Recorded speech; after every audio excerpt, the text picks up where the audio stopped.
Guru, Iboya, Ibuche, everybody is Cyberlands, your fair Bawalao, Omodo, Deleke coming at you with another great video.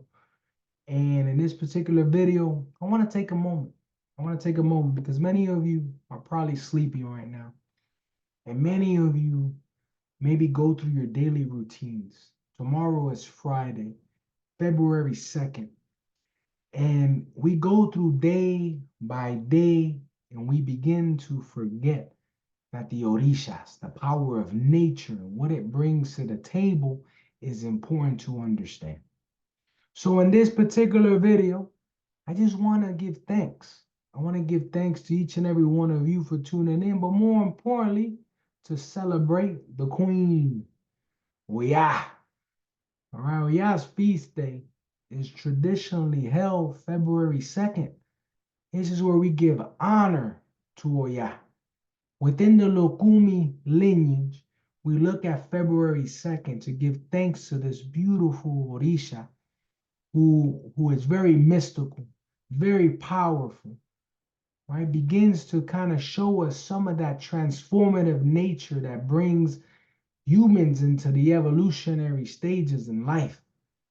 So let's dig in. Let's dig in on a little bit about Oya.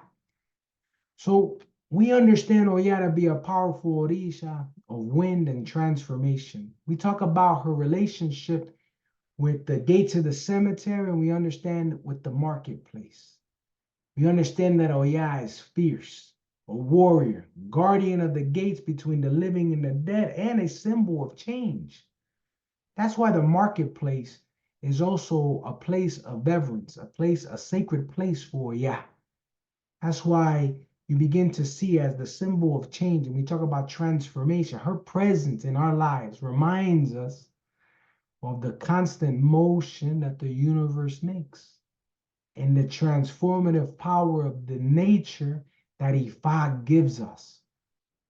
Every Orisha ties back into Odu Ifa one way, shape, or form because Ifa is the sacred word of God, Olodumare, and communicated through the witness, Orumila, to his disciples, the Babalao, so that we can pull Odu Ifa. But we're not here necessarily to speak on that, but to give thanks to Oya. But it's important to understand how Oya reflects in Odu Ifa. Oya's significance in our tradition is deeply, deeply rooted in Odu Ifa. We understand Odu Ifa to be the wisdom and the guidance, gives us a lot of insight on how we should live and in our inner workings in the universe, in our lives, both spiritually and physically. And when we look at that, the first Odun that pops into my mind is the Odun of Oberosun, that speaks about the transformation and the necessity for change in life. In Oberosun, we're reminded that change, often it can be challenging, often it can be disruptive, is necessary, and it's an essential part of life. It teaches us that we must embrace transformation, much like Oya does, to realize our true potential and to fulfill our destinies. Oya is pretty much entangled in Oberoso because of that transformative stage. Now, when we look at Oya, I cannot think of a better Odun to talk about than Oyekun Meyi, where we find the guidance, right? Particularly on facing our fears and overcoming those obstacles. We talked about the challenges in Oberoso, but in Oyekumei, we begin to kind of see how do we overcome those challenges? How do we make those transformations successful? Oya is fierce and protective in her way. She embodies courage, one of the warriors in this faith. And as we begin to see that, she challenges us to confront our fears, to stand strong in the face of the storms, the hurricanes that she creates. Because Oya comes full circle, both life with death. What Oyekun teaches us, through facing our challenges, we'll grow and we learn. In other Odun, that kind of always sticks out to me, and I always gotta, keep this in the back of my mind, is the aspects of understanding, Iyobe. And the reason why I want to bring Iyobe into the mix is because Iyobe is the beginning of things. And when we look at Oya, we have to remember that the oxygen we breathe, to be an Orisha that is of air, of wind, we have to understand that it is also part of that aspect of life. When the baby is born into this world and is given that little tap by the doctor, the nurse, and is able to breathe that first breath, we begin to see the aspects of Oya.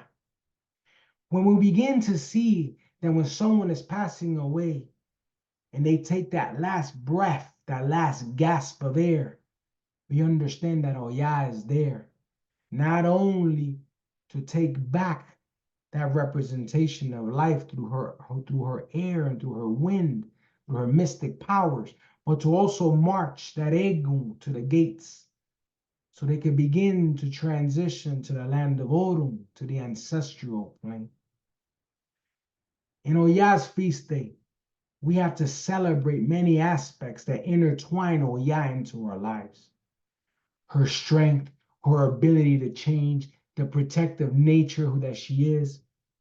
And when we look at those things, we honor her as the Orisha who clears the path with her winds, that gives us life with her air, that takes the life when the destiny is met. We also got to remember her role as the guardian of the cemetery. That right there begins to tell you about that cycle of life, death, and rebirth, right? Atonwa, the reincarnation aspects of things. Oya is mystical in her many ways, and we got to give thanks to her. We got to show honor to her. Let's also reflect on Iwuri Mei. Iwuri Mei is a very interesting sign because Iwuri Mei, the first thing that we think about within Ifa, and at least about allows, we begin to reflect on the logical aspects of things. But what Iwuri Mei begins to tell us is as we begin to dissect things and make things logical, that it speaks about the balance and harmony.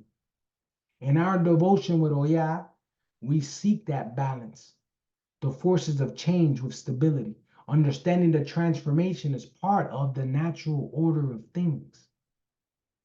There will never be a day where it's going to be rainbows and butterflies and unicorns all day, where we're going to be on cloud nine. Trials and tribulations will come. Transformation has to happen. That's part of life.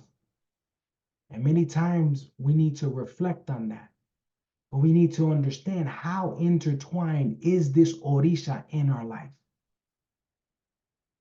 So let us be fearless, right, in the face of change because we know Oya is with us. Let's be resilient, right, in our struggles because Oya is with us. And always be ready to transform for the better. Odu Ifa begins to guide you. It all starts with your hand of Ifa. When you begin to understand your destiny, you begin to understand your Orisha Batori, and you begin to push forward. But no matter what, Oya is very much intertwined in our lives from the day we came, the day that we came out of the womb and came into this world. So let's honor her. Let us remember and respect the balance of life, honoring both the creative and the destructive force that Oya brings. Oya's a warrior. She's the hurricane. She's the winds. And when the wind unites with Yemaya, and Oya and Yemaya come together, you see the hurricane force. When you see the lightning and the thunder, and you see the wars break off, you know Oya and Chango are together. In conclusion, the wisdom of Odu Ifa guides us on this sacred day. But on this sacred day, we reflect on a symbol, on an Orisha that truly brings enlightenment into our lives. That's Oya. So let's draw her strength. Oya's powerful. Presence is undeniable. Let's find inspiration in her transformative energy. And may her blessing always fall upon us as we navigate the winds of change and continue our spiritual journey. So I wanted to take a moment and give thanks to Oya. I want you to give a moment to give thanks to Oya. And with that said, Iburu, Iboya, Ibucheche, Cyberlamp, always a pleasure and checking out. Iburu, Iboya, Ibucheche.